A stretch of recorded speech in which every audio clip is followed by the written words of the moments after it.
Hello दोस्तों, आप सभी का श्री श्री किंग्स इंस्टीट्यूट में स्वागत है। पुनः एक बार करेंट अफेयर्स लेके उपस्थित हैं और आज है 6 नवंबर 2020। तो आइए जानते हैं 6 नवंबर 2020 से कुछ महत्वपूर्ण करेंट अफेयर्स।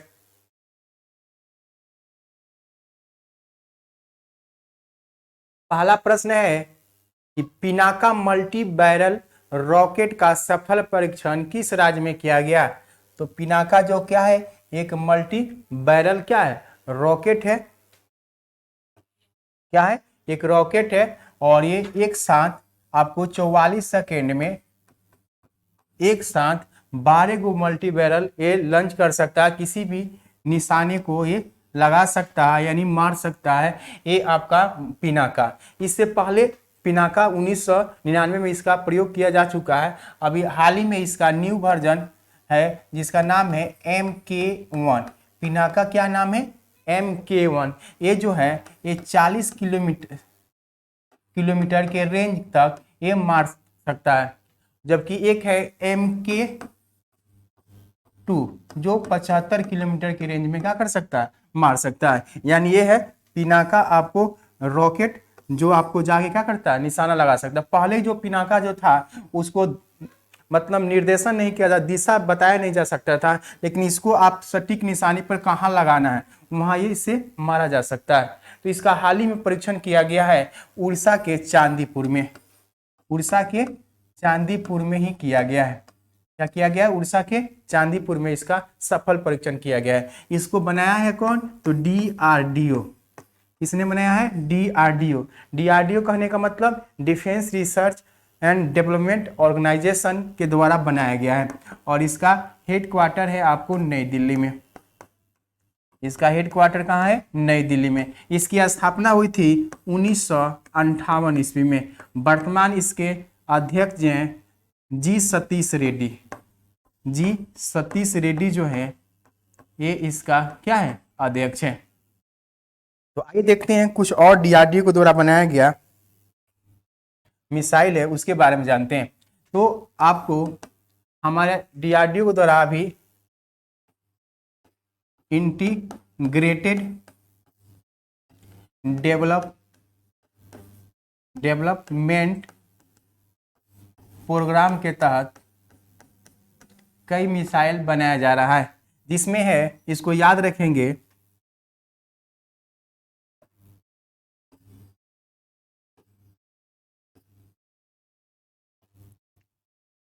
याद रखेंगे पाटना। क्या याद रखेंगे, पाटना। ये बार बार एग्जाम में पूछता है कि कौन सा मिसाइल जो है इंटीग्रेटेड डेवलपमेंट प्रोग्राम के तहत नहीं बनाया जा रहा है या बनाया जा रहा है। तो ये बना कौन रहा है, DRDO बना रहा है। तो P से होता है आपको पृथ्वी। क्या होता है,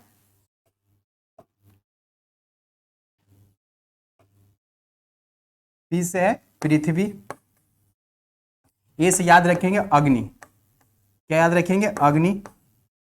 T से होता है त्रिशूल। क्या है, त्रिशूल। और N से होता है नाग। क्या है, नाग। A से क्या है, आकाश। ये जो मिसाइल बनाया जा रहा है ये इंटीग्रेटेड डेवलपमेंट प्रोग्राम के तहत ये बनाया जा रहा है। पृथ्वी, अग्नि, त्रिशूल, नाग और आकाश। अभी हाल ही में सुने होंगे नाग जो है एंटी टैंक गाइडेड मिसाइल है। यानी एंटी टैंक गाइडेड मिसाइल कौन है, नाग। और ये एक ऐसा मिसाइल है, दागो और भूल जाओ। एक बार जहां निशाना लगाकर मार दीजिए उसके बाद भूल जाइए कि वापस आ गया कि क्या करेगा। यानी दागो और भूल जाओ जो नाग मिसाइल है इसे एंटी टैंक गाइडेड मिसाइल कहा जाता है, जिसका हाल ही में परीक्षण किया गया पोखरण में। कहाँ किया गया, पोखरण में किया गया। पोखरण जो है जैसलमेर में है, जो राजस्थान के।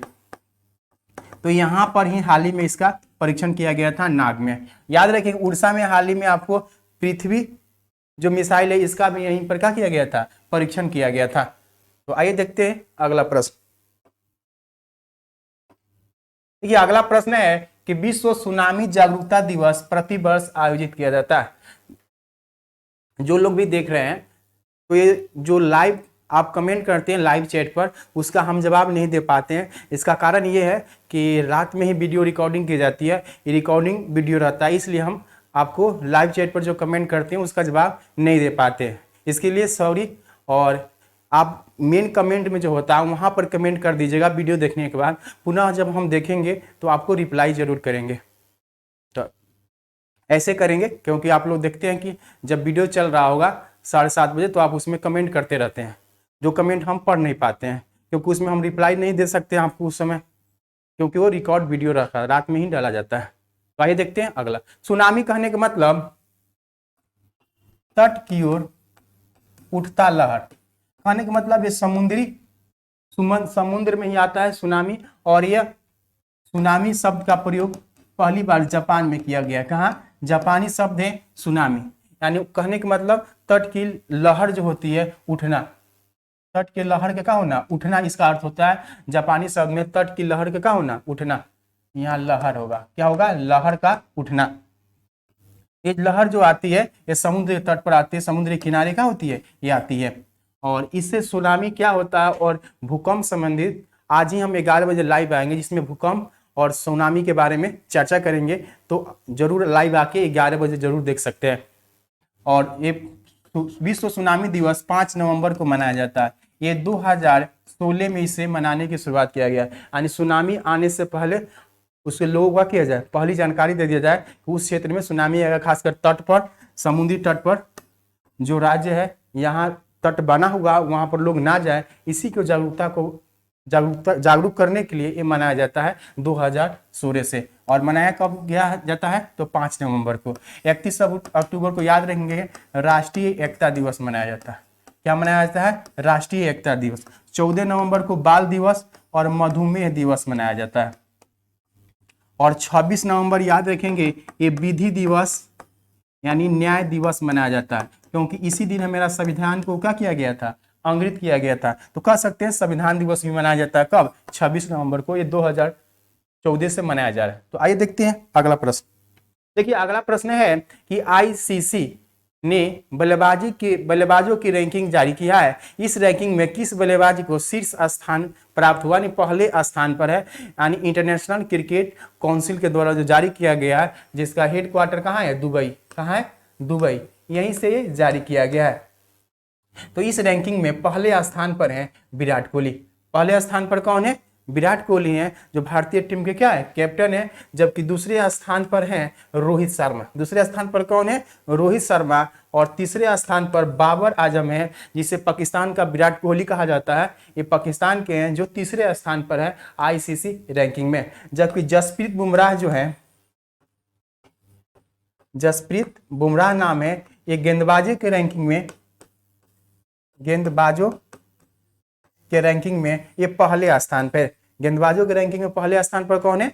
तो जसप्रीत बुमराह है। कौन है? जसप्रीत बुमराह है। तो इसको याद रखेंगे। अब याद रखेंगे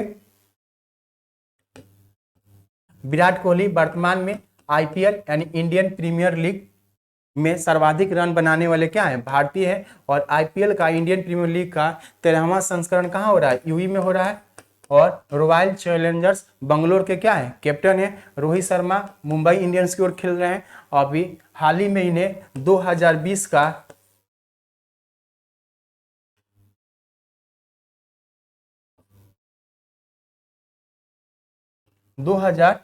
का राजीव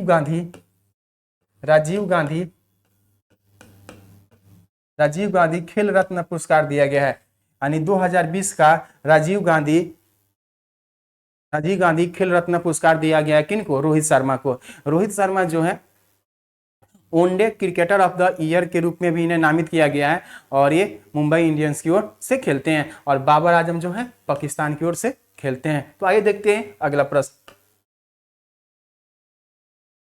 देखिए अगला प्रश्न है कि हाल ही में राफेल लड़ाकू विमान, जो राफेल लड़ाकू विमान जो है ये भारत और फ्रांस के बीच समझौता हुआ था। और इस समझौते के तहत 2022 तक भारत को वो 36 राफेल देगा। कितना राफेल देगा? 36 राफेल देगा। जबकि इसमें से 5 राफेल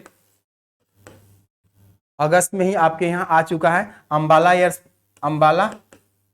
जो है एयरबेस जो है हरियाणा में यहाँ आया था, अंबाला एयरबेस में। और इसे आपको वायुसेना में शामिल भी कर दिया गया। 10 सितंबर को इसे क्या कर दिया गया? सेना में शामिल भी कर दिया गया। अभी हाल ही में 3 राफेल पुनः आया है। हाल ही में अभी 3 राफेल भी आया है जो अंबाला एयरफोर्स बेस पर ही उतरा था। तो इस तरह 8 राफेल आ चुका है। टोटल कितने आएगा? 36। अब राफेल से संबंधित कुछ तथ्य है। देखिए ये 24,500 kg भार ले जाने में सक्षम है, ये लेकर जा सकता है और हवा में ही ईंधन भरा जा सकता है। इसके लिए उसको कहीं रुकना नहीं। पहले 5 राफेल आया जब फ्रांस से चला था तो यूई में रुका था, लेकिन इस बार जो राफेल आया वो रुका नहीं, डायरेक्ट आपको फ्रांस से आया, डायरेक्ट अंबाला एयरबेस पर आके ही रुका। जो 3 राफेल अभी हाल ही में आया है, ये फ्रांस की दसाल्ट एविएशन कंपनी ने ही बनाया है। तो ये सही है कि यहाँ के दसाल्ट एविएशन कंपनी ने ही बनाया है। तो ये तीनों कथन क्या है? सही है। तीनों कथन क्या है? सही है। और ये राफेल में जो होता है डबल इंजन होता है। क्या होता है? इस राफेल में क्या है? डबल इंजन है, इसलिए एक इंजन में दिक्कत है, दूसरा इंजन से भी काम कर सकता है। और ये हवा में ही ईंधन भरा जा सकता है। और राफेल उड़ाने वाली पहली भारतीय महिला है जिनका नाम है शिवांगी सिंह। क्या नाम है? शिवांगी सिंह पहली भारतीय महिला है जो राफेल उड़ाने वाली बनी है। तो आइए देखते हैं अगला प्रश्न। देखिए अगला प्रश्न है, भारत और जापान द्वारा तुंगा पंप स्टोरेज परियोजना का संबंध किस राज्य से है? यानी भारत जो और जापान के सहयोग से इस परियोजना को व्यवस्थित किया जा रहा है आपको बिजली उत्पादन के लिए, यानी बिजली उत्पादन के लिए। ये कहाँ पे? तो आपको पश्चिम बंगाल में। कहाँ? पश्चिम बंगाल में ये की जा रही है। जापान से याद रखेंगे, जापान की राजधानी क्या है? टोक्यो है, जो होन्शु द्वीप पर है। किस द्वीप पर है? आपको होन्शु द्वीप पर है। टोक्यो में 2021 में आपको ओलंपिक खेल का आयोजन होने वाला है और जापान की राजधानी है टोक्यो और यहाँ के पीएम है अभी योशिहिडे सुगा। योशिहिडे सुगा क्या है? यहाँ के आपको प्राइम मिनिस्टर है। और पश्चिम बंगाल के हमारे सीएम है ममता बनर्जी। कौन है? ममता बनर्जी है। और यहाँ के गवर्नर जो है जगदीप धनखड़ है। कौन है? जगदीप धनखड़ यहाँ क्या है? गवर्नर है। तो याद रखेंगे पश्चिम बंगाल के सीएम ममता बनर्जी है और यहाँ के आपको गवर्नर है जगदीप धनखड़। और पश्चिम बंगाल के द्वारा अभी हाल में किसान प्रगतिशील सम्मान योजना शुरू किया गया था, पथश्री योजना की शुरुआत किया गया था, कृषक बंधु योजना की शुरुआत भी कहाँ से किया गया था? पश्चिम बंगाल से ही शुरू किया गया था। तो आइए देखते हैं अगला प्रश्न। देखिए अगले प्रश्न में वह भारतीय राज्य जिसके द्वारा आईएनएस विराट, तो आईएनएस विराट जो है एक भारतीय क्या है? पनडुब्बी है जो बहुत ही पुराना हो चुका है और ये अब रिटायरमेंट ले चुका है। ये आपको नौसेना बेस जो है नौसेना गायकवाड़ मुंबई में वहीं पर ये रखा गया। ये अब क्या हो गया? रिटायरमेंट ले लिया। अब इसे महाराष्ट्र सरकार ने संयंत्र स्थापित करने की बात कही गई है कि इसको रखा जाएगा, इसका संयंत्र स्थापित करके, और ये लोग देख भी सकते हैं और ये आपको प्रैक्टिस के रूप में प्रयोग भी किया जा सकता है। बहुत पुराना है आईएनएस विराट जो अब सेना से क्या हो गया? रिटायरमेंट ले चुका है। तो महाराष्ट्र से याद रखेंगे, महाराष्ट्र के सीएम है आपको उद्धव ठाकरे।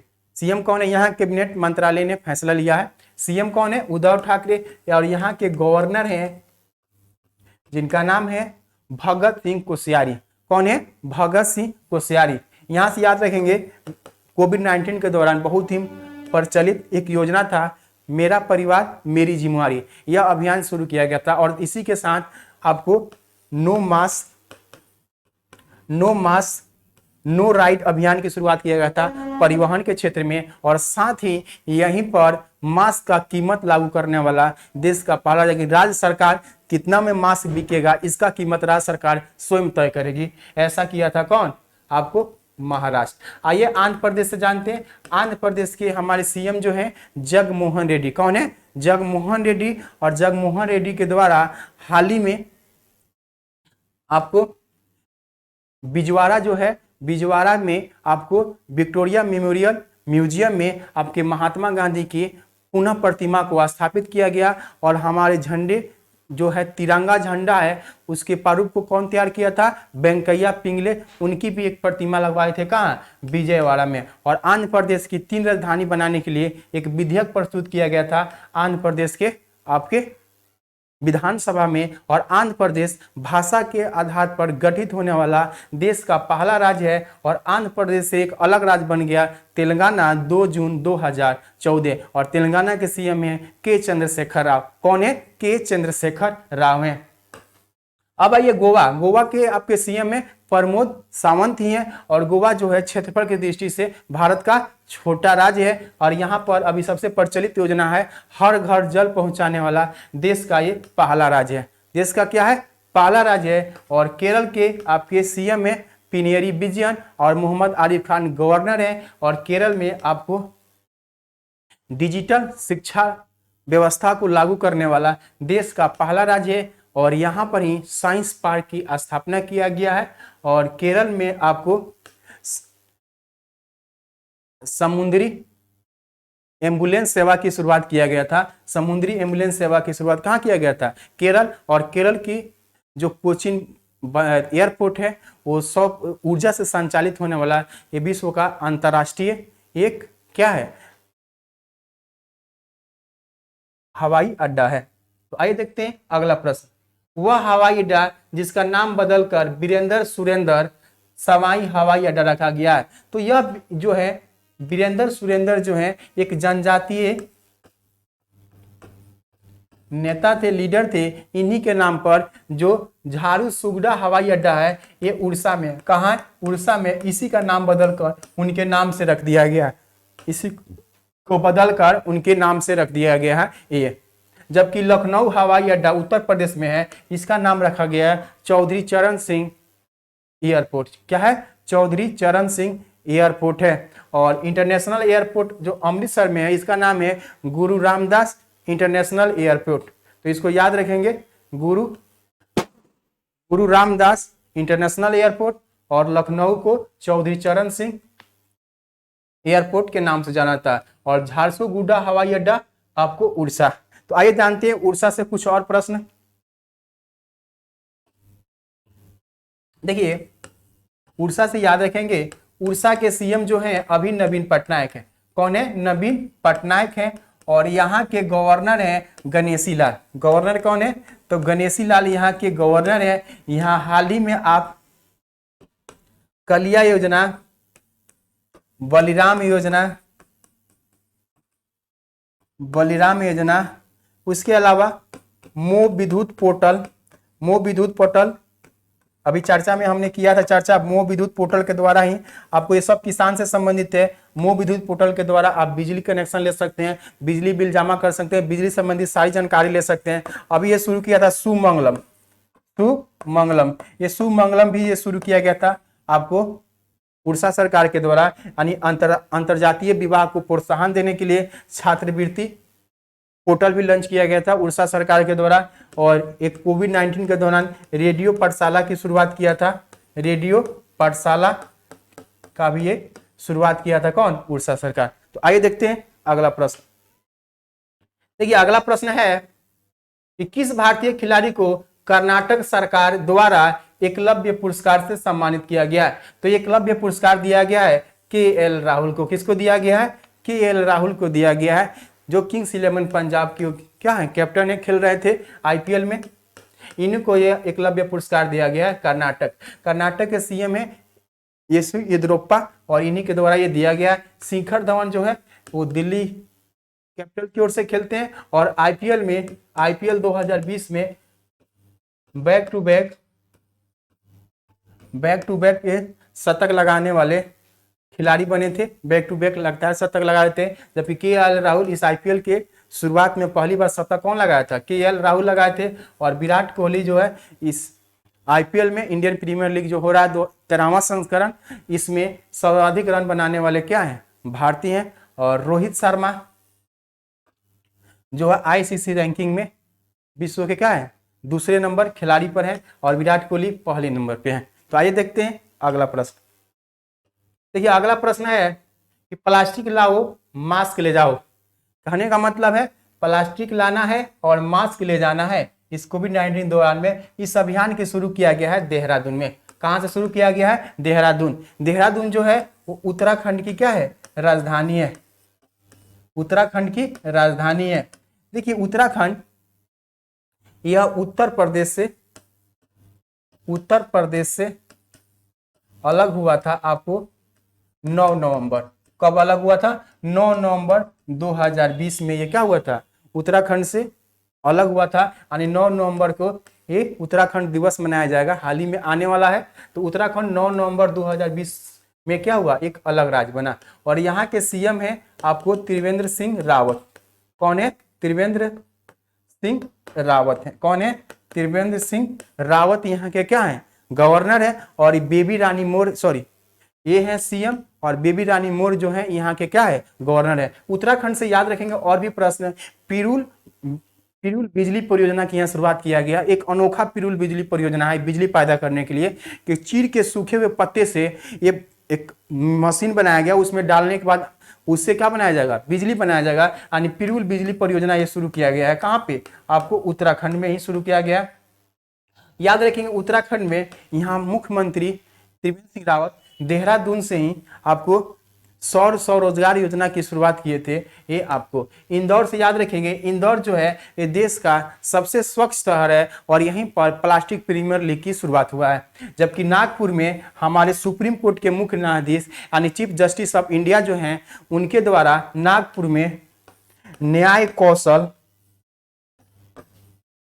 कौशल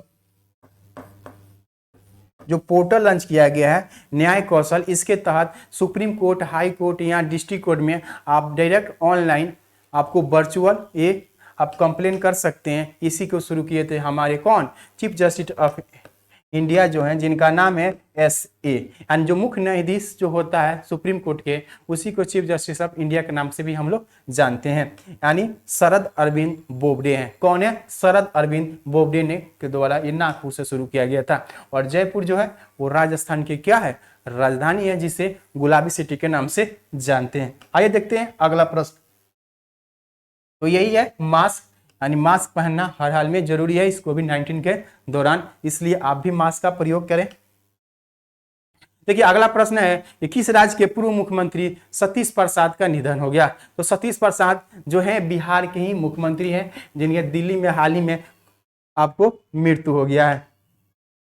तो ये हमारे सतीश प्रसाद जो है ये बिहार के मुख्यमंत्री रह चुके हैं। और यह इनका जन्म 1 जनवरी 1931 ईस्वी को मुंगेर में हुआ था। कहाँ हुआ था? मुंगेर में। और 2 नवंबर 2020 को इनकी क्या हो गई? मृत्यु हो गई। और ये इंडियन नेशनल कांग्रेस से संबंधित थे और ये बिहार के क्या रह चुके हैं? चीफ मिनिस्टर ये रह चुके हैं। इनके हाल ही में क्या हो गया? निधन हो गया। बिहार से और याद रखेंगे, बिहार से जो कुछ खास लोग जो मरे हैं उनको याद रखें, जैसे रामविलास पासवान। जो रामविलास पासवान जो हाल ही में इनका क्या हो गया? निधन हो गया। और ये हमारे सतीश प्रसाद पूर्व मुख्यमंत्री है। इसके अलावा विनोद प्रसाद सिंह है, जिनकी मृत्यु हुई थी हाल ही में। जबकि कर्नाटक से याद रखेंगे यहाँ के रेल राज्य मंत्री सुरेश अंगड़ी थे, जिनकी हाल ही में क्या हुआ? निधन हुआ है। गुजरात से याद रखेंगे, गुजरात के भी एक पूर्व मुख्यमंत्री थे केशुभाई पटेल, जिनकी हाल ही में क्या हो गई? निधन हो गई। तो ये तमाम लोग हैं जो हाल ही में इस वर्ष क्या हुआ? निधन हुआ। यहाँ से भी प्रश्न आपके एग्जामों में पूछा जाता है। इसके अलावा कोई सवाल आपको पूछना रहता है तो आप वीडियो देखने के बाद कमेंट कर दीजिएगा, उसके बाद हम स्पेशल आपको रिप्लाई करेंगे और आप अपना जवाब ले सकते हैं। इसलिए तो रखते हैं, मिलते हैं नेक्स्ट वीडियो के साथ। Thank you.